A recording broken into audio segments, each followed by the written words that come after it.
En Clarence House, el aire es denso, pero no de celebración.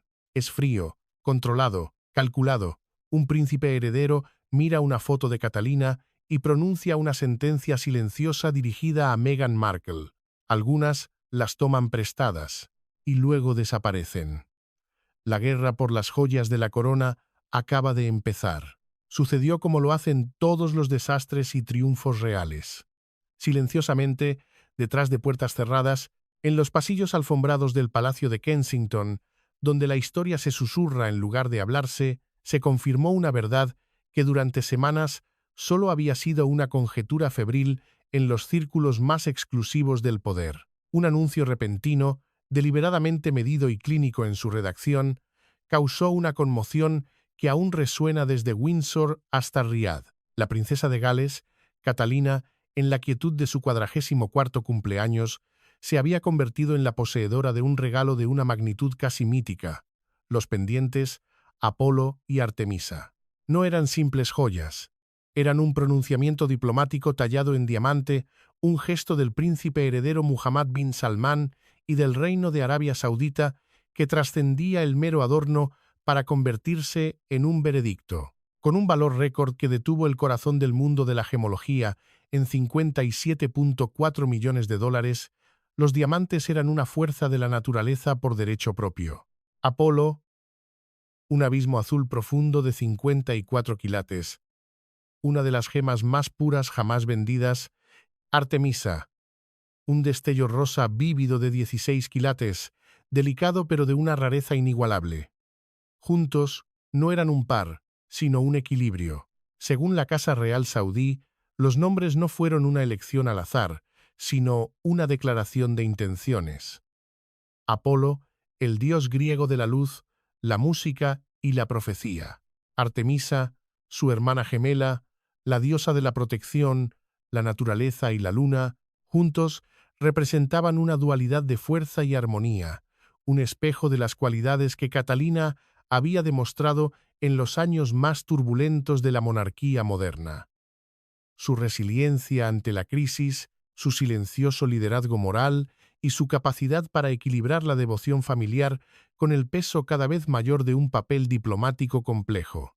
El impacto del anuncio fue un terremoto silencioso. Catalina los lució por primera vez no en un banquete de Estado, sino en la intimidad de una cena familiar privada el 9 de enero. Fue un despliegue de esplendor casi clandestino, presenciado solo por el círculo de confianza más cercano a la corona. Pero el mensaje resonó en todo el mundo con la fuerza de un cañonazo. Este no era un regalo ornamental. Era un movimiento calculado en el gran tablero del ajedrez geopolítico global. Era una afirmación rotunda de la creciente influencia de Catalina como una figura estabilizadora en la diplomacia europea, un ancla de compostura y gracia, mientras el rey Carlos continuaba su recuperación médica lejos de la vista del público. Fuentes cercanas a ambas cortes confirman que el regalo fue aprobado personalmente por el rey Salmán, quien, según se informa, ve en Catalina la encarnación de la dignidad y la continuidad. En la nueva era de los Windsor, este gesto significaba todo. Era un reconocimiento tácito de que el poder y el respeto ya no se conferían simplemente por título o por nacimiento. La confianza debe ganarse y una vez rota es casi imposible de restaurar. La corona se estaba realineando, no por decreto, sino por percepción. Y en el centro de ese realineamiento, silenciosa pero resplandeciente, estaba Catalina. A los ojos del mundo, ella no solo llevaba los pendientes, se había ganado el derecho a portarlos. La historia no recuerda quién lleva la corona, sino quién se la ha ganado. Para comprender el verdadero peso del regalo, debemos retroceder unos días. La visita del príncipe heredero Muhammad bin Salman a Londres se había envuelto en el tipo de secretismo calculado que solo la realeza puede orquestar. El propósito oficial era deliberadamente vago, una niebla de protocolo diseñada para ocultar la verdadera agenda. Pero la realidad era una cena privada en Clarence House, un lugar que ha sido testigo de más intrigas de la corona que casi cualquier otro. No era una simple reunión, era un cónclave de la nueva guardia de la monarquía, el círculo de confianza que ahora dirige el futuro de la institución, William y Catalina, la siempre pragmática princesa Ana y el discreto príncipe Eduardo. El aire, según un informante del palacio cuyas palabras se filtraron en susurros, era denso, pero no de celebración. Era frío, controlado, calculado. La noche fue descrita por los canales oficiales como una de puentes simbólicos, una frase vacía para calmar a la prensa. Pero fue después de las formalidades, en el santuario de una discusión privada fuera de registro, cuando el tono cambió de la diplomacia a la sentencia. Mientras los presentes conversaban con una estudiada informalidad, el príncipe heredero se detuvo. Sus ojos se fijaron en una fotografía enmarcada en plata sobre una repisa, una imagen de Catalina en una cena de estado anterior, adornada con joyas de la bóveda real, llevando el peso de la historia con una facilidad que no se puede fingir. Hizo una pausa, permitiendo que el silencio se apoderara de la sala. Luego, con la precisión de un cirujano, pronunció un comentario que fue un golpe de acero envuelto en seda. Ella lleva las joyas de estado con gracia. No todas lo hacen. Algunas las toman prestadas y luego desaparecen. Un silencio helado, más pesado que cualquier joya, se apoderó de la sala. No fue un comentario improvisado. Fue un misil balístico diplomático. Cada miembro de la realeza presente, curtido en el arte de la comunicación no verbal, comprendió la implicación instantánea, la referencia velada pero inequívoca a Meghan Markle. La frase, cargada de historia y de insinuaciones no dichas, quedó suspendida en el aire, un recordatorio de que las heridas del pasado no estaban cerradas, simplemente estaban esperando el momento adecuado para volver a abrirse. Fue una protesta silenciosa, un voto susurrado contra una transgresión que la institución había intentado enterrar bajo capas de protocolo y negaciones plausibles. En ese instante, la entrega de los pendientes Apolo y Artemisa a Catalina dejó de ser un simple regalo de cumpleaños y se transformó en lo que realmente era una corrección histórica, un realineamiento del honor. El príncipe heredero no solo estaba honrando a Catalina como futura reina, estaba emitiendo un juicio silencioso y devastador sobre la que se había ido. Y en esa sala nadie se atrevió a respirar. Para entender el peso del comentario del príncipe heredero, debemos retroceder.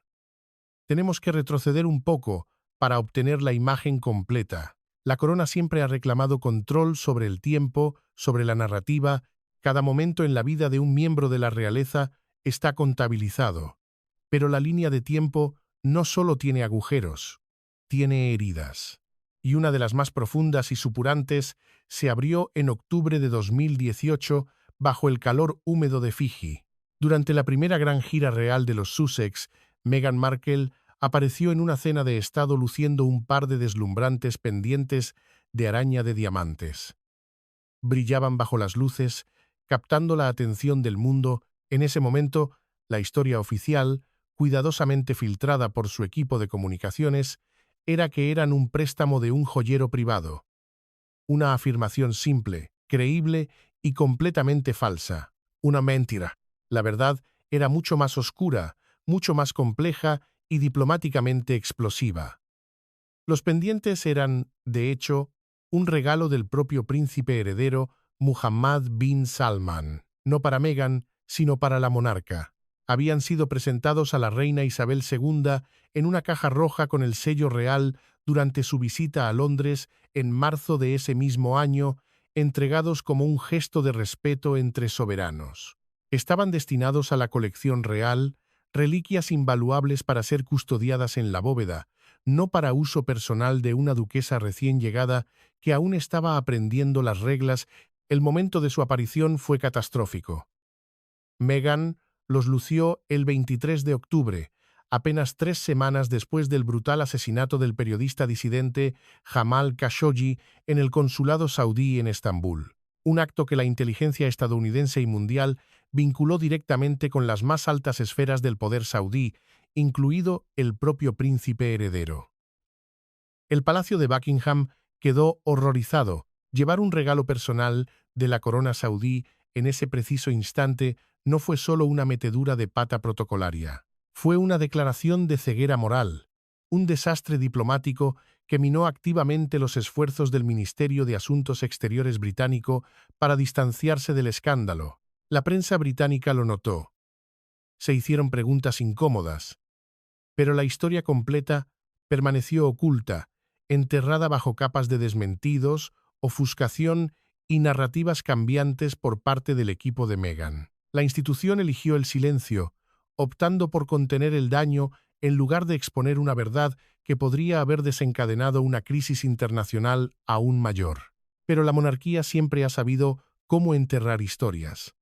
Ahora, con las palabras calculadas del príncipe heredero en Clarence House, ese fantasma regresaba, y esta vez la verdad no estaba escrita en los titulares de los tabloides, sino en el silencio acusador y helado de la propia familia real.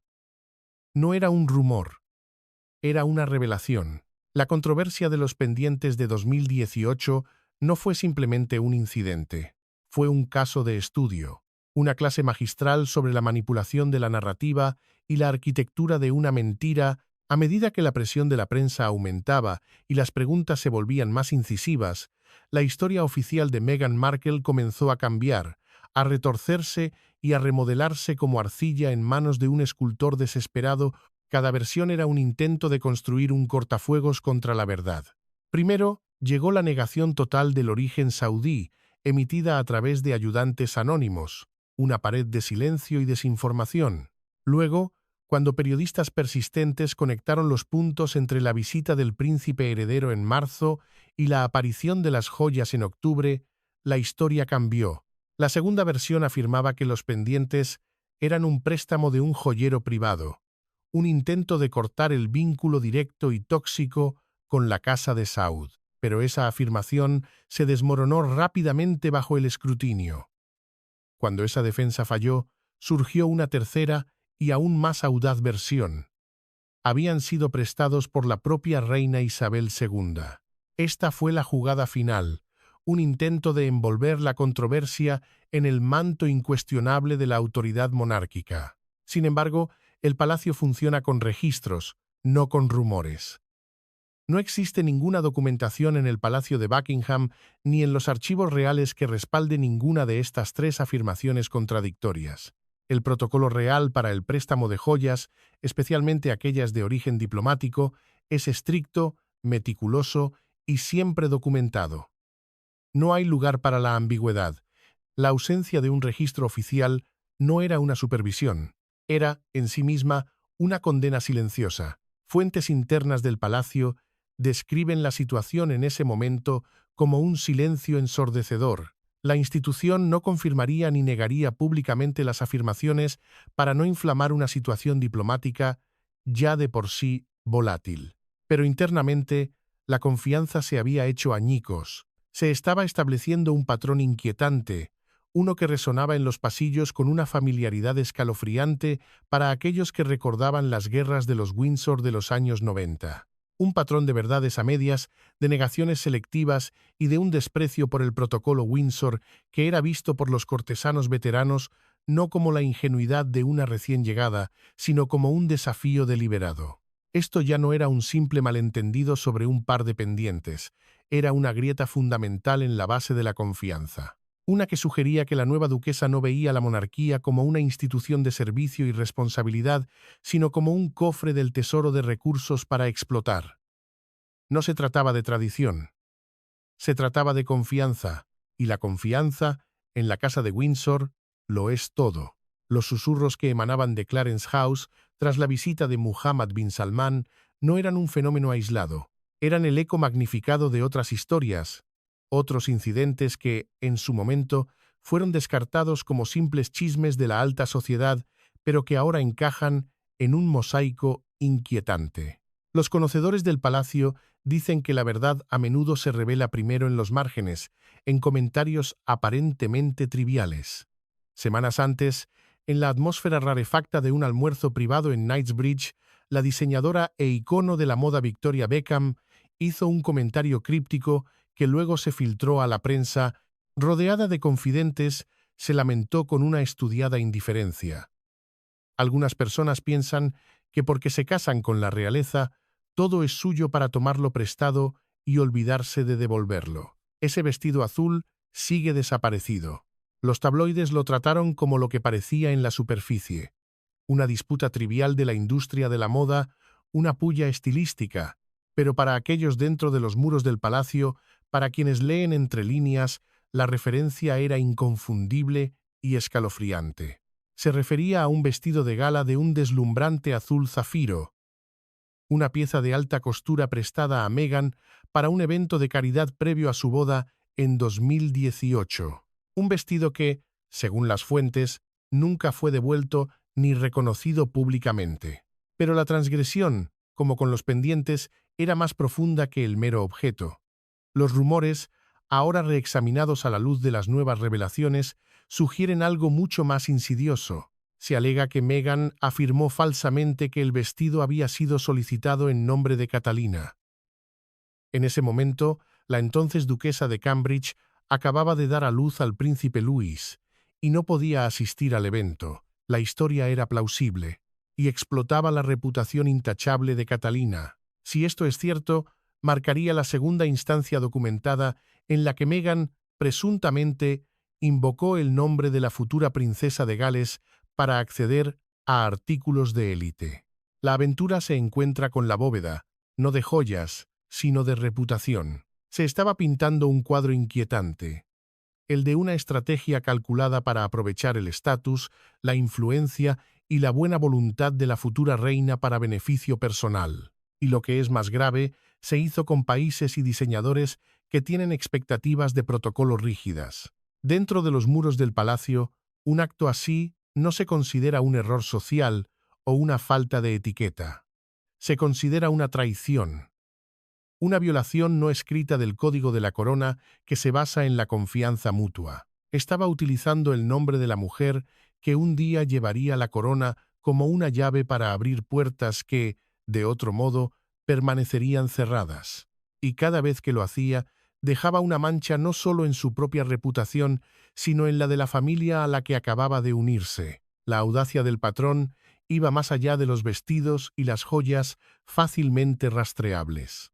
Se adentraba en el delicado y a menudo traicionero mundo de las relaciones interreales, donde el protocolo no es una sugerencia, sino la base misma del respeto y el poder. Fuentes de la Oficina de Protocolo Real, hablando bajo la condición de un anonimato férreo, han revelado un incidente aún más alarmante. Uno que, si se hubiera hecho público en su momento, podría haber descarrilado la boda real. A principios de abril de 2018, apenas unas semanas antes de que Meghan caminara hacia el altar, una princesa saudí de la influyente rama Al Thani de Riad recibió un mensaje. No llegó a través de los canales diplomáticos formales ni de la oficina del secretario privado del palacio, fue una comunicación directa, no oficial, de alguien que afirmaba actuar en nombre de la entonces duquesa de Cambridge. El mensaje era una solicitud para el préstamo de unos pendientes ceremoniales para un próximo evento de la Commonwealth. La solicitud era una obra maestra de la ambigüedad calculada. Omitió todos los canales oficiales, no llevaba sello real ni autorización formal. Pero la redacción, el tono y el estatus implícito sugerían una autorización directa de la propia Catalina. La princesa saudí, desconocedora de las rígidas y a menudo arcanas reglas jerárquicas de la corte británica, inicialmente accedió. Creyó que estaba honrando una tradición de buena voluntad y préstamo entre mujeres de la realeza. No fue hasta después de la aparición de Meghan en Fiji que nos dimos cuenta de que había habido una grave tergiversación, admitió un antiguo asistente del palacio, cuya voz temblaba de indignación reprimida incluso años después. No se llevó a cabo ninguna investigación formal en ese momento. El momento, de nuevo, era exquisitamente malo. Las crecientes tensiones internacionales que rodeaban a Arabia Saudita tras el asunto Khashoggi hicieron que los protocolos diplomáticos fueran excepcionalmente sensibles. El palacio no podía permitirse una disputa pública con una de las familias reales más poderosas del mundo. Pero dentro de los muros del palacio, la alarma era palpable. El incidente fue discutido en un consejo silencioso una reunión de los asesores más antiguos y de mayor confianza de la reina. Un asesor principal, conocido por su franqueza, supuestamente comentó en esa reunión: si la futura duquesa de Sussex está usando el nombre de la actual duquesa de Cambridge para obtener favores antes incluso de casarse, ¿qué vendrá después?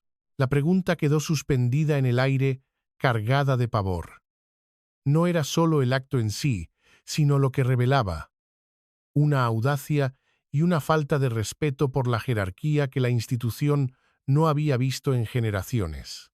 Era un ataque a la historia misma, un intento de manipular la confianza y el prestigio que la monarquía había tardado siglos en construir. El cuento de hadas se estaba convirtiendo en una advertencia con la confirmación del príncipe heredero Muhammad bin Salman de haber conocido a Meghan en una reunión de élite a bordo de un yate mucho antes de que se convirtiera en duquesa. El escrutinio se intensifica sobre los vacíos en su biografía pública. El foco ahora se desplaza a los años perdidos, particularmente el período entre 2004 y 2011, antes de su ascenso a la fama en la serie de televisión Suits. Su narrativa oficial, la que se ha presentado al mundo, destaca un ascenso autodidacta y esforzado en Hollywood. Pinta la imagen de una joven actriz luchando, pasando de audiciones secundarias y breves apariciones como azafata en programas de juegos a pequeños papeles en televisión. Es una historia de perseverancia y talento, pero es una historia incompleta. Existen múltiples meses, especialmente en 2006 y 2008, sin apariciones públicas verificadas ni créditos cinematográficos. Su presencia en las redes sociales antes de 2011, antes de que su fama lo exigiera, es casi inexistente, una extraña anomalía para alguien aclamada más tarde por su destreza digital y su marca personal. Estos no son simplemente vacíos, son agujeros negros narrativos, informes no confirmados, susurros de la industria que han circulado durante años sugieren múltiples viajes internacionales a las regiones del Mediterráneo y del Golfo Pérsico durante este período. Viajes sin obligaciones profesionales claras. Personas con información privilegiada de la industria alegan que las listas de invitados a eventos exclusivos, las reservas de hotel en suites de lujo y las presentaciones a figuras poderosas pueden haber sido manipuladas silenciosamente. El objetivo, según estas fuentes, era facilitar su proximidad a círculos de élite, a hombres de poder e influencia mucho antes de su repentino ascenso profesional. Si esto es cierto, la historia de origen cuidadosamente seleccionada que ha contado al mundo omite capítulos cruciales, capítulos de creación de redes estratégicas, de posicionamiento social calculado y quizás de infiltración de élite. La revelación del príncipe heredero no solo llena un vacío en la línea de tiempo, recontextualiza toda su trayectoria. Su acceso a los círculos de poder, que culminó en su encuentro con el príncipe Harry, puede no haber sido un golpe de suerte o un romance fortuito, sino el resultado final de una campaña estratégica de años. Esto contrasta fuertemente con la narrativa pública de una mujer hecha a sí misma, una forastera que irrumpió en un mundo cerrado por su propio mérito. El cuento de hadas, bajo este nuevo escrutinio, comienza a parecer menos un romance y más una adquisición. Y si el palacio lo sabía, su silencio inicial adquiere un significado completamente nuevo y mucho más siniestro. Podría significar que la institución no fue engañada, fue superada en su propio juego. Tras su calculada visita a Londres, el príncipe heredero Muhammad bin Salman hizo su siguiente movimiento, uno que transformó una disputa interna del palacio en un evento mediático global. Solicitó una entrevista exclusiva con el programa de debate estadounidense The View, programada para ser grabada bajo estrictas medidas de seguridad y transmitida a finales de mes. La noticia envió una onda de choque a través de los círculos reales y mediáticos a ambos lados del Atlántico. No era una simple entrevista, era la preparación de un campo de batalla. Fuentes cercanas a la producción en Nueva York describieron el segmento como un relato sin filtros, filmado en un lugar privado de Manhattan. Incluía no solo discusiones sobre geopolítica y petróleo, sino también recuerdos personales sobre el encuentro en el yate con una actriz familiar. Aunque la entrevista estaba embargada hasta su emisión oficial, las filtraciones, cuidadosamente seleccionadas, comenzaron a circular como veneno. Se decía que MBS, con una calma devastadora, confirmaría no solo la verdadera procedencia de los pendientes de araña de diamantes, sino también la naturaleza completamente no autorizada de su uso por parte de Meghan. En Montecito se informa que los equipos legales entraron en alerta máxima. El pánico, la rabia, el miedo. En Londres, el Palacio de Buckingham adoptó su postura característica, perfeccionada a lo largo de siglos de crisis. Un silencio digno, pero inmensamente estratégico. No se trataba de ignorar la tormenta que se avecinaba, sino de prepararse para ella con precisión clínica, utilizando el protocolo de contención. Se convocó un consejo silencioso de emergencia en Clarence House. No para planificar un contraataque mediático, la corona nunca se rebaja a tales escaramuzas, sino para reforzar las defensas institucionales. La estrategia era clara: proteger la integridad de la monarquía sin nombrar directamente a la fuente del problema. El objetivo era permitir que las revelaciones se desarrollaran y luego actuar, no con palabras, sino con acciones decisivas. La monarquía no persigue el ruido, construye permanencia. Mientras el mundo esperaba la transmisión, conteniendo la respiración, una verdad se hizo evidente. Esto ya no era un asunto de chismes de tabloides o disputas familiares. Se había convertido en una cuestión de diplomacia internacional, de protocolo real y del legado sagrado de la difunta reina. El veredicto sobre años de especulaciones y verdades a medias estaba a punto de ser televisado para que todo el mundo lo viera. La corona no iba a juicio, pero una de sus antiguas miembros sí lo estaba. Y el jurado era el mundo entero. El 31 de enero, la entrevista en The View se emitió. No hubo dramatismo ni adornos, solo la fría y tranquila precisión de la verdad dicha en voz alta. El príncipe heredero Muhammad bin Salman, con una calma que lo hacía aún más escalofriante, realineó el registro histórico que durante años había sido ofuscado. Confirmó que los pendientes de araña de diamantes de 2018 fueron, de hecho, un regalo diplomático destinado única y exclusivamente a Su Majestad, la reina Isabel II. Confirmó que nunca fueron pensados para retención personal o uso casual por parte de ningún otro miembro de la familia. Y confirmó su sorpresa, matizada con una ofensa apenas velada, al ver las fotografías de Meghan Markle luciéndolos en Fiji, especialmente en un momento de tan intensa y trágica crisis geopolítica. Fue una corrección directa, tranquila y brutalmente clara a años de narrativas cambiantes, verdades a medias y negaciones calculadas. No fue una acusación, fue una clarificación. Y fue devastadora. La reacción fue inmediata, sísmica y global. Las redes sociales estallaron en un frenesí de debate y análisis, hashtags como Erringgate, Borrowed Crown, y en un giro poético, Apolo, en referencia al regalo de Catalina, se convirtieron en tendencia mundial y permanecieron en la cima durante 48 horas seguidas. El sentimiento público, que una vez se había manifestado en gran medida a favor de Meghan como una víctima incomprendida o una modernizadora audaz, se enfrió visiblemente, transformándose en una desilusión mesurada. Los observadores notaron el cambio sutil pero poderoso. Esto nunca fue sobre el odio, sino sobre la recalibración de la verdad frente a la percepción. Durante 2 días completos, la discusión no cesó, diseccionando cada palabra, cada matiz del relato del príncipe heredero. Mientras tanto, la marca de estilo de vida de Meghan, American Riviera Orchard, que casualmente acababa de lanzar un vídeo de Año Nuevo promoviendo los valores de verdad, suavidad y luz, fue objeto de un escrutinio implacable. La ironía era demasiado perfecta. Los críticos en línea, con una crueldad que solo el anonimato de Internet permite, señalaron rápidamente que la verdadera verdad requiere divulgación, no borrado, que la suavidad es incompatible con el engaño, que la luz no puede existir donde hay sombras. El palacio, fiel a su naturaleza, permaneció en un silencio absoluto. No necesitaba hablar.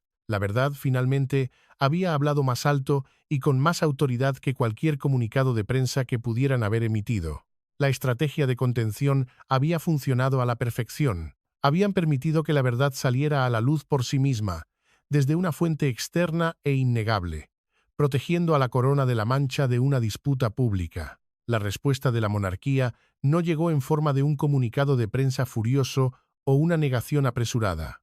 Esas son las herramientas de los políticos y las celebridades. La corona opera en un plano diferente, uno de silencio, símbolo y permanencia. Su respuesta llegó como un acto de poder silencioso y absolutamente decisivo. En los días inmediatamente posteriores a la entrevista de MBS, una sesión de estrategia de alto nivel fue convocada de nuevo en Clarence House. Los presentes, según fuentes internas, incluían al príncipe William, la princesa Ana y asesores legales y de protocolo de la más alta confianza. El propósito no era elaborar una refutación pública, que solo habría dado más oxígeno al fuego. El propósito era ejecutar una purga simbólica.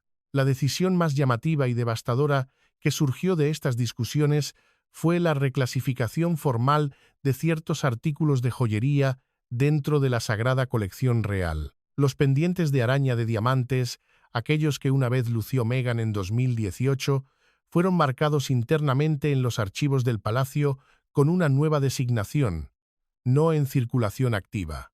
Para el mundo exterior, estas palabras pueden parecer burocráticas e inofensivas, pero dentro de la jerarquía del palacio es una sentencia de muerte ceremonial. Significa que los pendientes están efectivamente retirados del préstamo ceremonial o público a perpetuidad. Su procedencia se consideró contaminada más allá de toda reparación.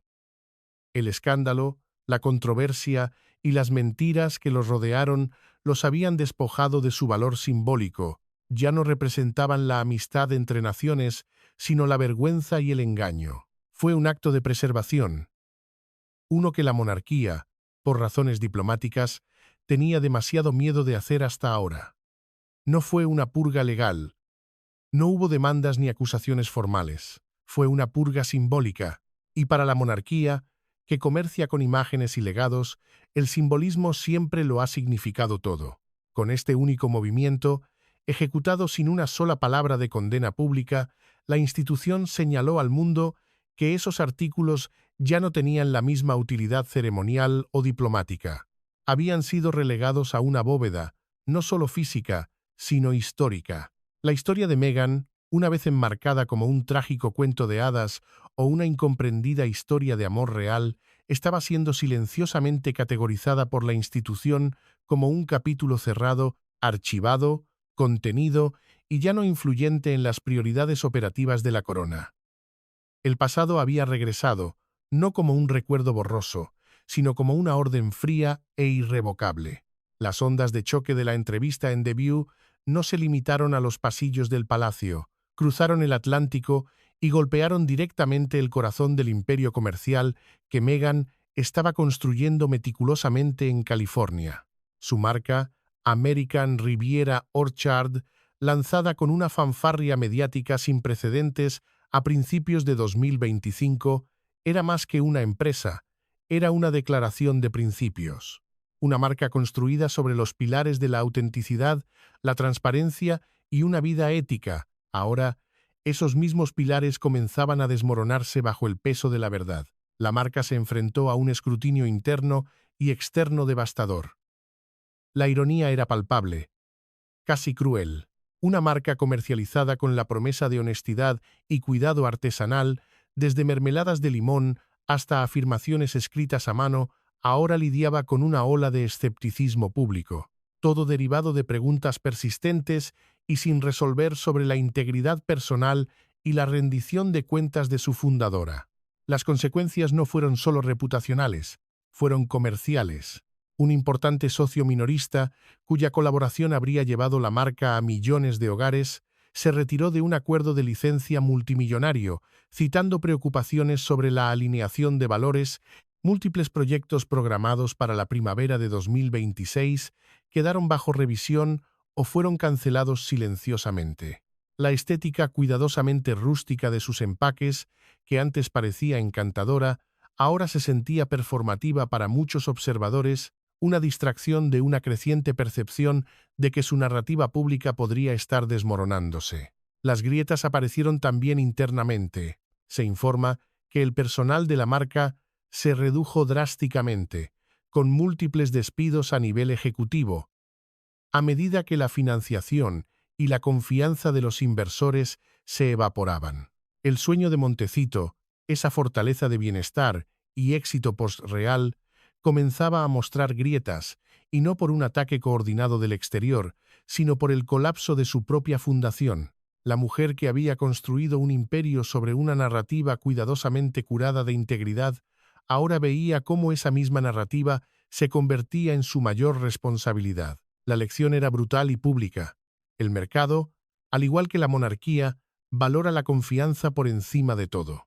Y la confianza, una vez rota, una vez que se demuestra que la fachada es solo eso, una fachada, es casi imposible de restaurar. La cosecha de American Riviera Orchard estaba resultando amarga. Mientras el imperio comercial de Meghan se tambaleaba bajo el peso de la revelación pública, la presión dentro de su hogar amurallado en Montecito, según se informa, crecía hasta alcanzar un punto de ruptura.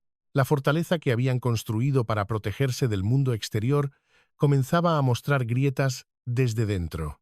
Múltiples medios de comunicación, incluidas plataformas y periodistas tradicionalmente pro-Sussex, comenzaron a informar lo impensable: que el príncipe Harry, el hijo rebelde que había declarado la guerra a la institución, había contemplado un regreso parcial al Reino Unido. No era un deseo de capitulación, sino una respuesta al tirón primordial del deber. Con la continua recuperación de su padre, el rey Carlos III, y el aumento exponencial de los deberes reales sobre los hombros de su hermano William, se decía que Harry sentía un conflicto que no había anticipado. Se informa que buscó en privado, a través de intermediarios, la guía de su tío, el príncipe Eduardo, el Windsor tranquilo y constante, sobre posibles caminos a casa, no una reintegración total, sino quizás un papel a tiempo parcial, una forma de servir a la corona sin volver a entrar en la jaula dorada. Sin embargo, se decía que Meghan se resistía firmemente a cualquier sugerencia de retorno. Para ella, California no era un exilio, era el cuartel general, era su ancla tanto para sus empresas de estilo de vida como para sus ambiciones comerciales. Volver a Inglaterra, incluso de forma limitada, sería admitir la derrota. Esta divergencia fundamental de prioridades, según las fuentes, supuestamente causó acaloradas disputas privadas, un choque entre el deber heredado y la ambición personal. Harry está atrapado entre el deber y el desafío, señaló un informante cercano a la pareja. Quiere reconectar, quizás incluso intentar reparar la brecha familiar que él mismo ayudó a crear. Pero Meghan ve el regreso como una regresión, un paso atrás hacia la misma estructura que intentaron desmantelar, especialmente ahora, con las revelaciones de MBS resonando y posibles divulgaciones adicionales en el horizonte. La casa de cristal que habían construido, con sus vistas panorámicas del Pacífico y sus promesas de una nueva vida, comenzaba a fracturarse. La presión ya no provenía solo del mundo exterior, de los tabloides o de un palacio lejano. Provenía de una división fundamental y quizás irreconciliable en sus visiones del futuro.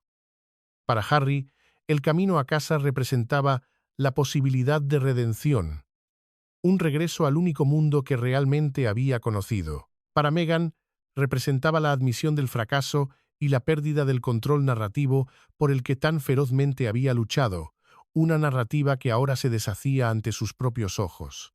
Mientras el drama de los pendientes y las grietas en Montecito se desarrollaban en un escenario global, una tragedia personal y silenciosa, lejos de las cámaras y los micrófonos, pintaba un cuadro aún más crudo, más íntimo, del carácter de la duquesa.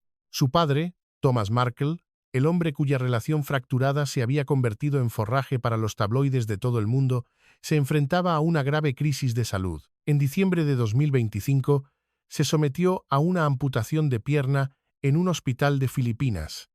una complicación devastadora de sus problemas de salud de larga data. Ahora estaba en rehabilitación intensiva, vulnerable y aislado. A pesar de la gravedad de la emergencia médica, se informó que Meghan no hizo ningún contacto directo con él, ni llamadas telefónicas, ni visitas, ni un acercamiento personal significativo. Semanas después del procedimiento que le cambió la vida, llegaron una tarjeta y una carta, enviadas no directamente, sino a través de una cadena de intermediarios. Según las fuentes, no contenían ninguna reconexión personal, ningún calor, ninguna expresión de amor filial. Eran gestos vacíos, realizados para cumplir con una obligación percibida en lugar de un deseo genuino. La óptica emocional era asombrosa, una yuxtaposición brutal entre la imagen pública y la realidad privada. Mientras Meghan Markle continuaba abogando públicamente por el bienestar, los rituales familiares y la sanación emocional a través de los esfuerzos de marca cuidadosamente seleccionados de American Riviera Orchard, la realidad de su distanciamiento personal contaba una historia completamente diferente, una de abandono y frialdad. Su narrativa pública de compasión y cercanía familiar chocaba violentamente con la evidencia creciente de su desapego y ausencia en la hora de mayor necesidad de su padre. Los tabloides, a menudo crueles pero a veces astutos, se apoderaron de esta contradicción fundamental. «Vende mermelada pero no visita a papá», decía un titular particularmente mordaz. Lo que se estaba desarrollando no era un escándalo de tabloide en el sentido tradicional.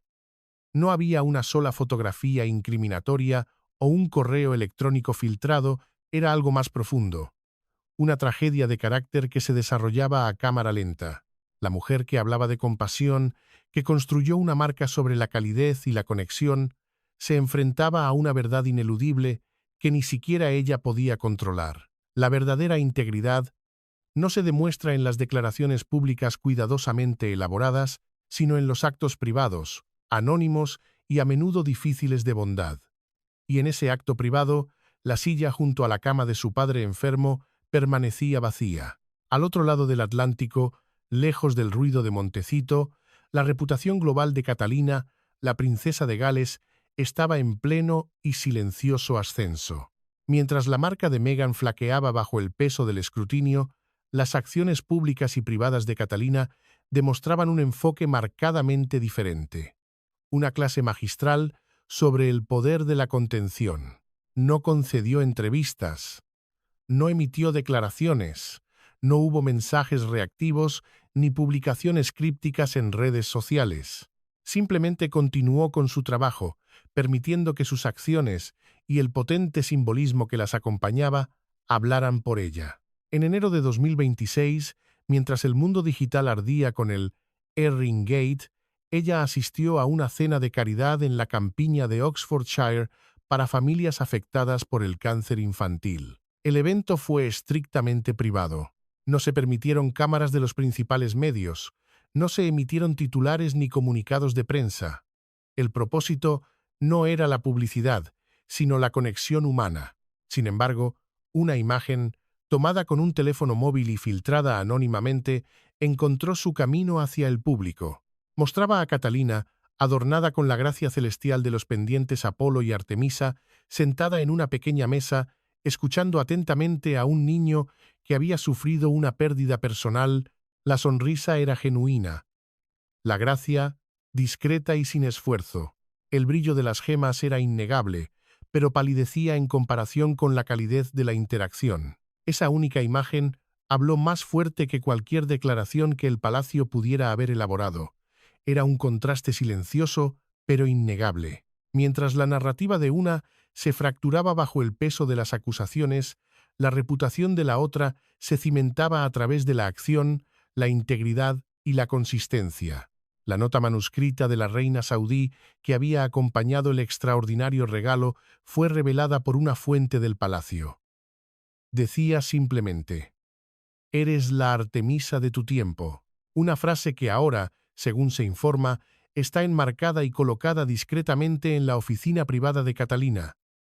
Un recordatorio no de su estatus, sino de su deber. El contraste era innegable y definitorio. El liderazgo y la confianza no se declaran en voz alta ni se fabrican en campañas de marketing. Se ganan silenciosamente, a través de un servicio constante, una dignidad inquebrantable y una integridad a prueba de fuego. Catalina no solo estaba esperando su turno para ser reina, se estaba convirtiendo, ante los ojos del mundo, en el ancla moral de una monarquía que navega por las aguas turbulentas de un mundo moderno sin perder nunca de vista sus valores fundamentales. Estaba demostrando que el verdadero poder no grita, susurra. Al final, esta saga no es simplemente sobre diamantes o escándalos, va más allá de las disputas familiares o las estrategias de relaciones públicas. Es un estudio sobre el carácter, las consecuencias y el poder silencioso e inquebrantable de la integridad. Los caminos de Catalina y Meghan, una vez entrelazados por el matrimonio y el destino, ahora divergen drásticamente hacia futuros definidos no por la corona, sino por sus propias elecciones. El 1 de febrero de 2026, el día después de la trascendental entrevista, el Palacio de Kensington ejecutó su movimiento final. Con una discreción casi imperceptible, el archivo digital de la colección real fue actualizado. Allí, listados formalmente para que la historia los juzgue, aparecieron los pendientes Apolo y Artemisa, documentados como un regalo del Reino de Arabia Saudita a Su Alteza Real, la Princesa de Gales, destacando su importante papel en la educación, la diplomacia y el simbolismo cultural. No existe un registro equivalente para los pendientes de araña de diamantes que Meghan usó una vez. Su historia, su verdadera procedencia y su viaje a través de manos reales y no reales sigue siendo no oficial, inconsistente y relegada para siempre a ser susurrada a puerta cerrada. Los títulos se pueden reclamar. El estatus se puede asignar, incluso por matrimonio. Pero la confianza, la credibilidad y un legado duradero no se heredan. Se ganan, Catalina, ahora inseparablemente ligada a un regalo que simboliza la armonía, la protección y el honor, avanza con una claridad y un propósito inquebrantables. Cada acto silencioso de servicio refuerza el legado de una monarquía que se adapta a un mundo moderno sin perder sus valores fundamentales. Meghan, por otro lado, se enfrenta a las consecuencias inevitables de decisiones que una vez estuvieron protegidas por una memoria selectiva y un silencio estratégico. Navega por una compleja intersección de ambición personal, percepción pública y una atención internacional que ya no puede controlar. La monarquía, como institución, ha sido protegida. Su línea de sucesión está segura, su futuro parece estar en manos firmes, pero su paz ha sido rota, quizás irrevocablemente, y en el silencio inquieto que sigue a la tormenta, una verdad antigua persiste, tan clara y dura como un diamante. La historia no recuerda quién llevaba la corona por derecho de nacimiento o por matrimonio. Recuerda quién se la ganó. ¿Qué opinas de estas revelaciones? ¿Es este el final del capítulo de los Sussex o simplemente el comienzo de una nueva guerra silenciosa? Cuéntanos tu opinión en los comentarios a continuación. Cada perspectiva cuenta a medida que esta historia continúa evolucionando, demostrando una vez más que en la vida real las apariencias pueden brillar, pero la verdad siempre habla más alto.